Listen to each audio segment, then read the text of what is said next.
दोस्तों आज हम आपको ऐसी ऐसी कमाल की चीजों को बनते हुए दिखाएंगे जिन चीजों के बारे में हर किसी को जानकारी होनी ही चाहिए। आखिर ये सब चीज कैसे बनती है। Number 1, baby diapers making machine.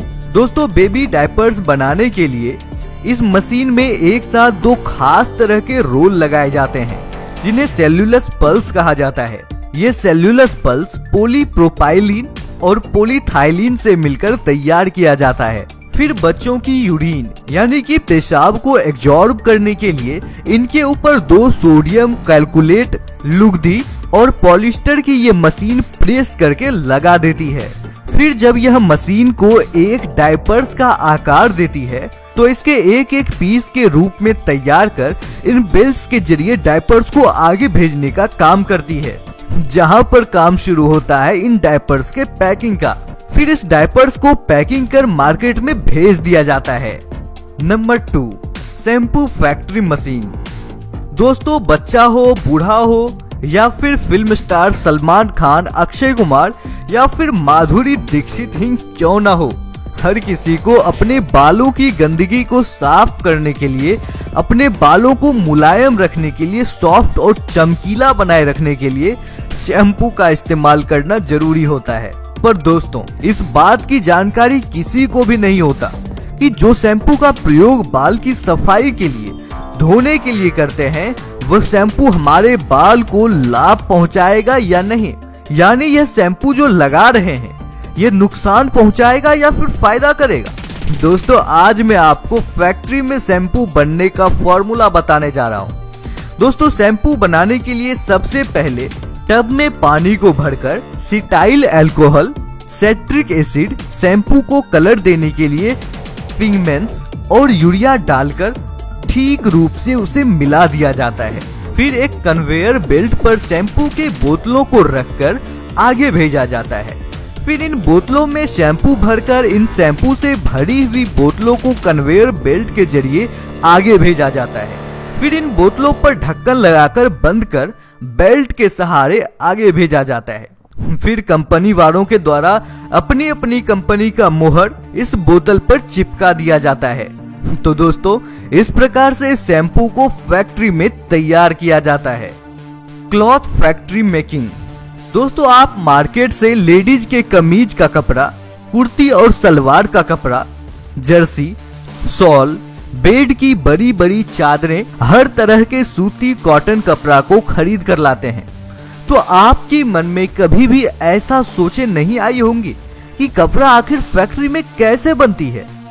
आप दोस्तों फैक्ट्री में कपड़ा बनते देखकर जरूर चौंक जाएंगे और जब देखेंगे तो आपके मन में भी ऐसी फैक्ट्री बनाने का एक बार विचार जरूर आएगा, क्योंकि कपड़ा फैक्ट्री में कपड़ा बनाने का तरीका बहुत ही आसान होता है। दोस्तों किसी भी तरह का कपड़ा बनाने के लिए अलग अलग रीलों को यूज किया जाता है। बस करना क्या है, इस रीलों को क्लॉथ मशीन में लगाकर छोड़ दिया जाता है। फिर क्या, बाकी सारा काम ये मशीन खुद ही कर देती है। यह मशीन सफेद कुर्ते के कपड़े को एक से एक सुंदर डिजाइन में बुनकर खुद ही रोल भी करती चली जाती है। टी शर्ट और शर्ट बनाने के लिए भी इसी तरह के मशीन का इस्तेमाल किया जाता है। बस मात्र जिस रंग का कपड़ा बनाना हो उस रंग का रील को इस मशीन में फिट कर दें और इस मशीन में टी शर्ट या शर्ट के डिजाइन को फिट कर दें और फिर क्या, ये मशीन बड़े ही तेजी से टी शर्ट और शर्ट को तैयार कर देती है। बेड की चादर बनाने के लिए इस नेटिंग मशीन को यूज किया जाता है। देखिए ये मशीन कैसे तेजी से और सुंदर डिजाइन के बड़े से बड़े चादर को तैयार कर देती है। और लेडीज की कुर्ती और साड़ी के कपड़े बहुत ही तेजी से बुना जाता है। Polyester cloth making process.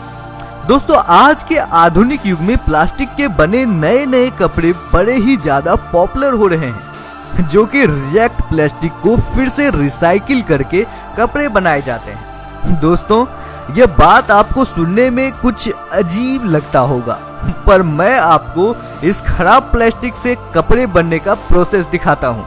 दोस्तों इस पॉलिस्टर मेकिंग मशीन के कंटेनर बेल्ट पर इस रिजेक्ट प्लास्टिक के छोटे छोटे बोतल को कन्वेयर बेल्ट पर डालकर एक क्रशिंग सेक्शन में डाला जाता है, जहां पर सारी प्लास्टिक को यह पॉलिस्टर मेकिंग मशीन के द्वारा बारीक कर दिया जाता है। फिर इस बारीक प्लास्टिक को गर्म पानी में डालकर अच्छे से साफ किया जाता है और एक झरने की मदद से इस साफ हुए प्लास्टिक को बाहर निकाल लिया जाता है। फिर इस साफ बारीक प्लास्टिक को इस रोटेट मशीन में डाला जाता है, जहां पर यह बारीक प्लास्टिक एक पाउडर के रूप में तैयार हो जाता है। फिर इस प्लास्टिक पाउडर को इस मशीन में डालकर उस प्लास्टिक पाउडर को लंबे लंबे और मोटे धागे के रूप में बदल दिया जाता है। फिर इस धागे को रील की तरह से रोल कर लिया जाता है। फिर सारी रीलों को इस मशीन में लगाकर बहुत सारा कपड़ा बुना जाता है। तो दोस्तों, आपने देखा कि कैसे रिजेक्ट खराब प्लास्टिक से कपड़ा तैयार कर लिया जाता है। Honey factory making. दोस्तों, शहद से तो आप सभी अच्छी तरह से वाकिफ ही होंगे। इसे अच्छे स्वास्थ्य के लिए काफी फायदेमंद बताया जाता है, जो कि डॉक्टर भी कुछ बीमारियों में हनी को खाने की सलाह देते हैं। पर दोस्तों, आप मार्केट से किसी भी कंपनी का शहद खरीद कर खाते हैं, तो क्या आपको यह पता है कि आखिर फैक्ट्रियों में इस शहद को कैसे बनाया जाता है? दोस्तों, शहद बनाने के लिए सबसे पहले मधुमक्खियों की वृहत रूप से खेती की जाती है। दोस्तों, इस लकड़ी के बॉक्स में ये सारे मधुमक्खियां रहती है। इन मधुमक्खियों की भी एक अलग दुनिया होती है।